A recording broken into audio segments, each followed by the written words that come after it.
politik, ekonomi dan sosial yang bisa dinamakan.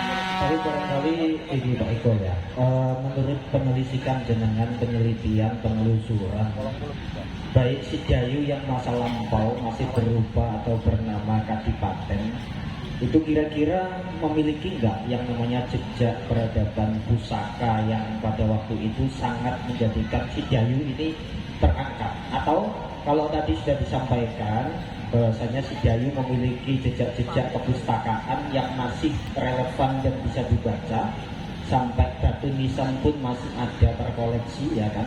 Tetapi kita perlu tahu juga pada waktu itu apakah ada pusaka yang dianggap hebat kalangan itu, karena mungkin kawan-kawan atau juga masyarakat pernah membaca yang namanya bahwasanya di Sidayu pernah ada yang namanya atau daerah yang itu menjadi pusat dari pengrajin keris atau bedak waktu itu ya.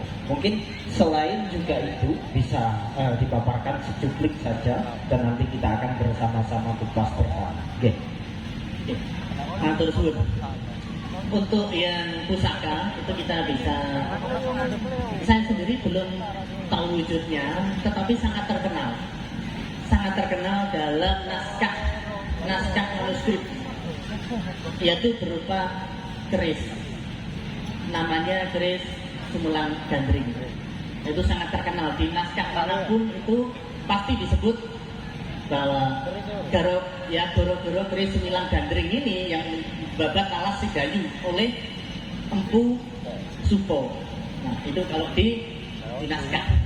Nah, saya kira meskipun itu manuskrip, saya yakin keris itu ada.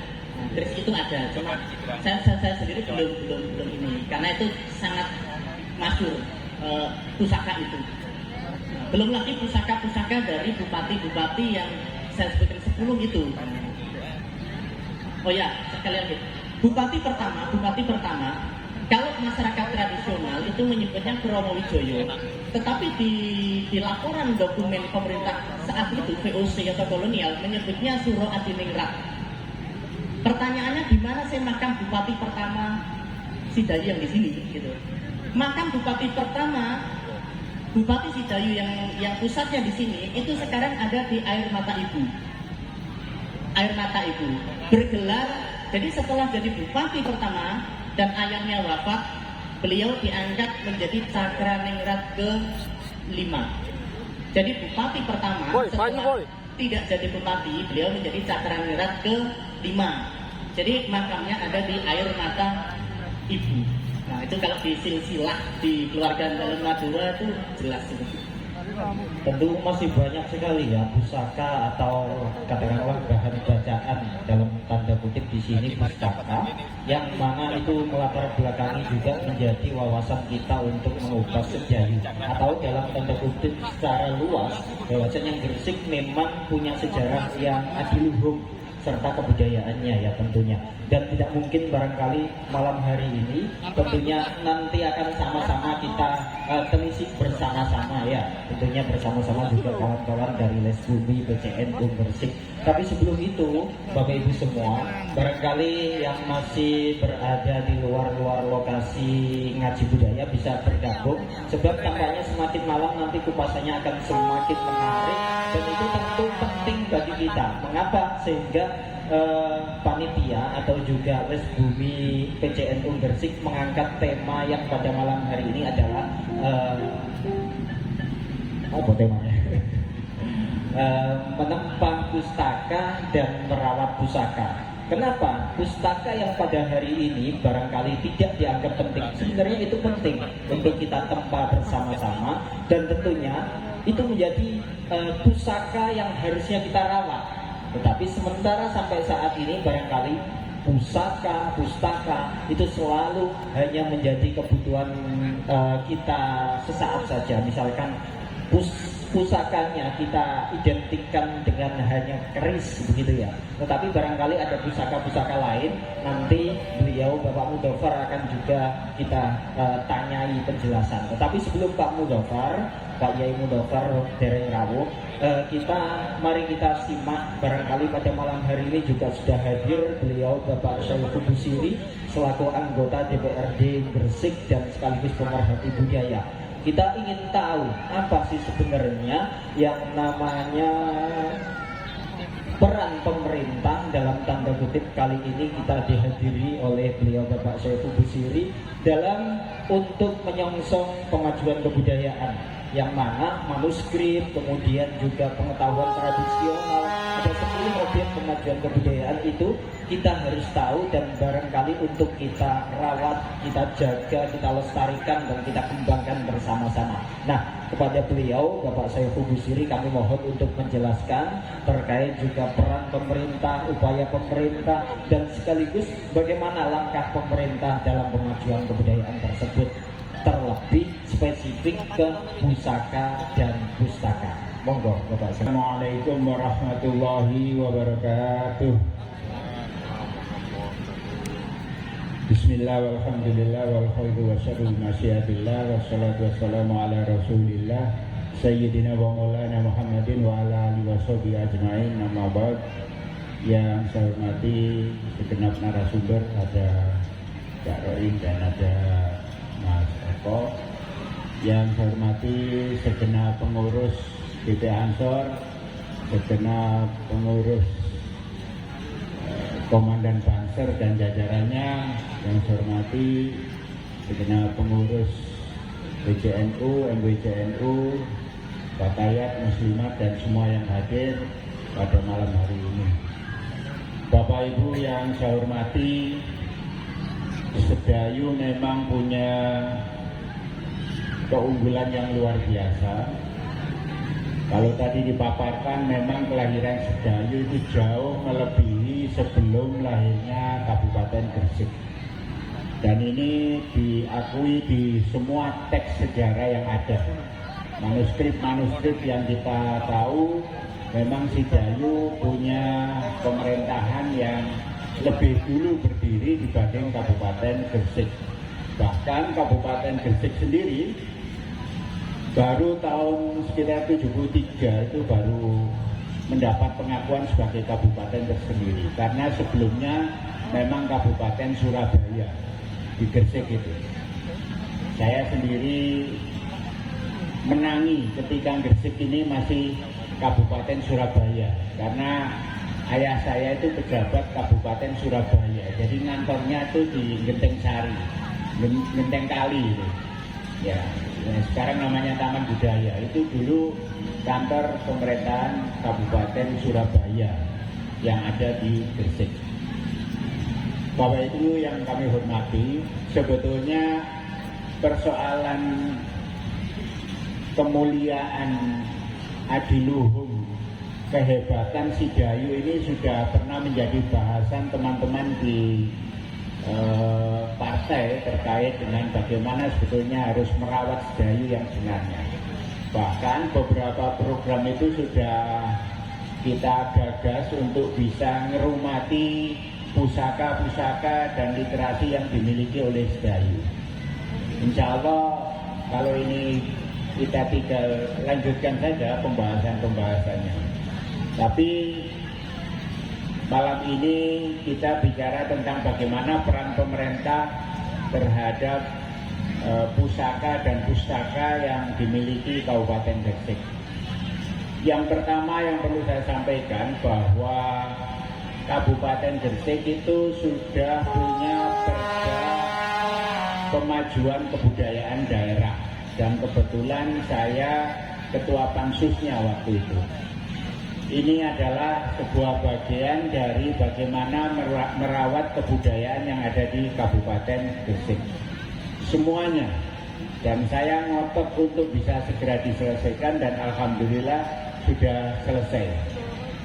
Bahwa di dalam perda itu mengamanatkan pemerintah daerah harus mengembangkan, melestarikan budaya-budaya lokal dari daerah Gresik. ini merupakan sebuah kewajiban tanggung jawab yang diberikan pemerintah sehingga tidak ada lagi kita kehilangan budaya. Jadi kalau ada budaya-budaya yang ada di daerah pure asli dari kelahiran daerah tersebut, wajib bagi pemerintah untuk menghormati.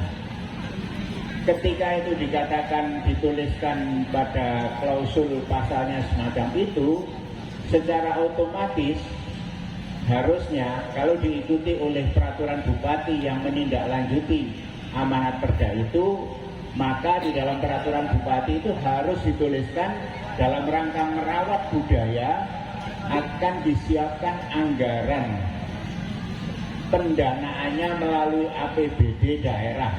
Bahkan di dalam Perpres itu harusnya sudah tertulis nomor rekeningnya melalui nomor rekening, nomor ini dan seterusnya. Artinya ada jaminan bahwa kewajiban pemerintah itu dilaksanakan dengan sungguh-sungguh melalui penerapan APBD-nya. Jadi dalam sisi pemerintah sebetulnya secara regulasi, secara aturan, kami di DPRD Kabupaten Gresik itu sudah cukup antisipatif terhadap masalah ini, dan ini merupakan perda inisiatif DPRD. Jadi DPRD berkepentingan untuk terus merawat kebudayaan daerah, termasuk pusaka dan pustaka yang dimiliki daerah. Dan itu sudah sepenuhnya dibebankan kewajibannya sebagai kewajiban bupati. Di sanalah maka sudah semestinya direspon oleh bupati melalui peraturan bupati yang menyebutkan bahwa semua benda pusaka dan pustaka yang ada di Kabupaten Gresik ini menjadi kewajiban pemerintah untuk merawat, mengembangkan, dan melestarikan dengan pendanaan melalui APBD. Harusnya begitu. Artinya apa? Di satu sisi peran pemerintah sudah cukup kuat dalam merawat budaya di Kabupaten Gresik ini.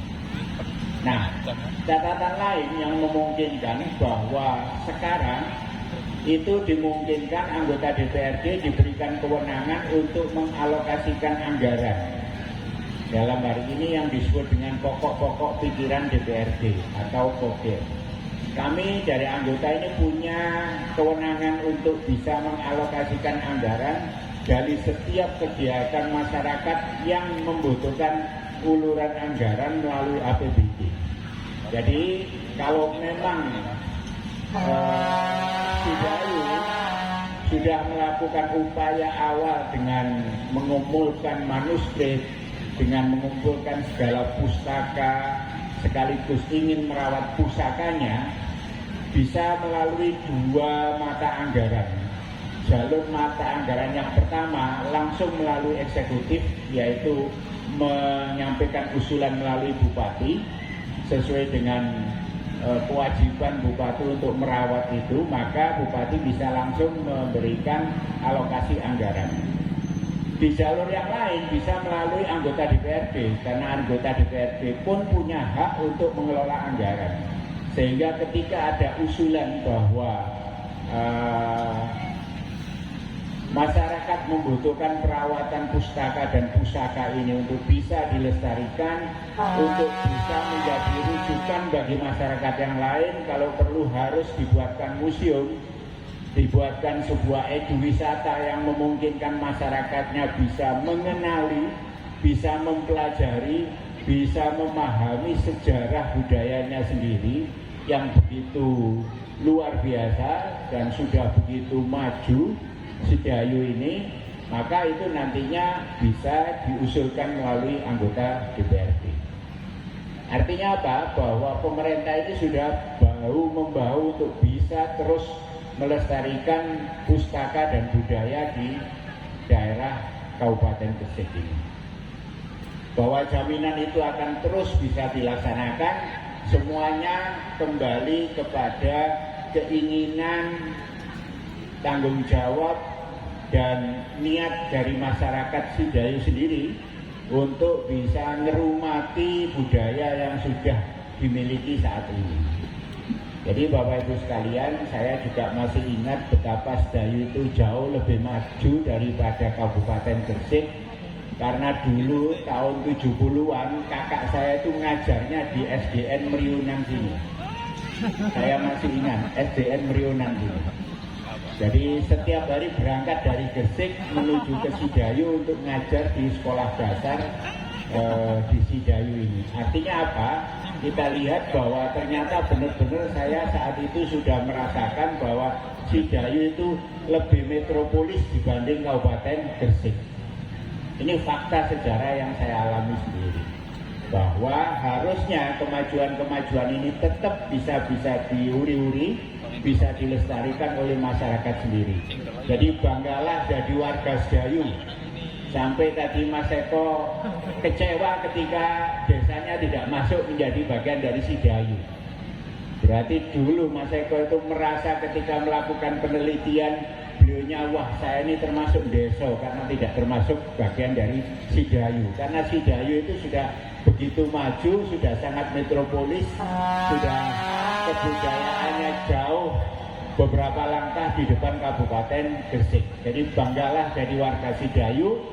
Dan kami berharap bahwa ada pemikir-pemikir muda seperti Mas Eko di daerah Sidayu ini untuk bareng-bareng ikut ngerumati budaya-budaya yang sudah ada. Kami di pemerintahan sudah siap dengan berbagai hal, baik itu secara legalitas, secara aturan kita sudah siap karena memang sudah kita buatkan aturannya. Secara anggaran juga kita sudah siap untuk terus memajukan Sidayu dalam menghormati kebudayaan yang ada. Saya kira itu poin penting yang perlu saya sampaikan. Mudah-mudahan ini menjadi pemicu, ada gairah dari warga Sidayu bersama untuk bisa menunjukkan diri bahwa Sidayu ini sebetulnya lebih hebat dibanding Gresik sendiri. Gresik itu desit, kalau Sidayu ini metropolis. Dulu, tapi sekarang balik gitu ya. Kalau sekarang balik ya, gitu ya. Nah, mudah-mudahan ini akan menjadikan kembali kejayaan Sidayu paling tidak dibaca di Nusantara, kalau perlu secara internasional, bahwa Sidayu pernah punya pemerintahan yang begitu maju di zaman dahulu, dan ini perlu kita gaungkan secara global sehingga masyarakat dunia tahu bahwa ada kadipaten yang sudah sangat maju pada waktu dulu. Banggalah menjadi Sidayu. Mudah-mudahan ini menginspirasi semuanya. Terima kasih. Assalamualaikum warahmatullahi wabarakatuh. Terima kasih. Jadi sebenarnya pemerintah sangat